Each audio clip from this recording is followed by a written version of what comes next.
We start with breaking news tonight at 6. The City of Spokane has once again changed its plan for the opening of a warming shelter, this time because of concerns over the group chosen to run it. Within the last hour, the city said it's changing the contract with Jules Helping Hands because one of the employees had a past felony conviction for stealing. Hello, I'm Aaron Luna. Thanks for joining us at 4 News Now at 6. I'm Nia Wong. Tonight, we know the shelter won't be ready to open for another 2 weeks. The city amended its contract with Jules Helping Hands, requiring the organization to provide an insurance policy in case of employee theft. The city typically reviews expenses with organizations once a month, and in this case, they'll do it every 2 weeks. The city says the reason Jules Helping Hands was chosen to operate the shelter was in part because they would be ready to open quickly. Now, those protections because the city is giving Jules Helping Hands $740,000 to run the warming shelter on Cannon. 4 News Now reporter Eleni Dow asked Jules Helping Hands about the city's concerns. She's live at the shelter just south of Brown's Addition. Eleni? Thanks, Aaron. Volunteers with Jules Helping Hands were busy all day trying to get this place to open up. They wanted to open early next week, but plans have changed. The founder of the organization says they just found out that plans got pushed back to later this month.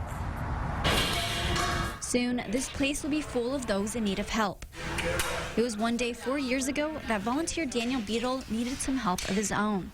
My brother gave me the opportunity to get clean, and he pretty much detoxed me at his house. And 4 years later, and still doing good and staying clean. He's now trying to pay it forward. The opportunities for others to be able to have this opportunity is a blessing. He's one of 25 people that will be working for the Cannon shelter once it opens. We've been really community focused, so our community has stepped up in providing the things that we have not been able to provide. As they're getting ready to open, there is some controversy surrounding the shelter.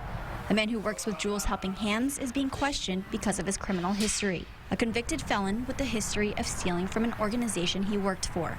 Our stance here at Jules is no, we will not ask Jason to resign from his position on Jules. I think it's the wrong message that we would be sending the city and our clientele. That message is to help others, regardless of their past.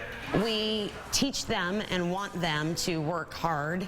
We want them to be sober. We want them to reintegrate back in society. So those employed by Jules Helping Hands might have a rough background, but now have a new chance to make it better.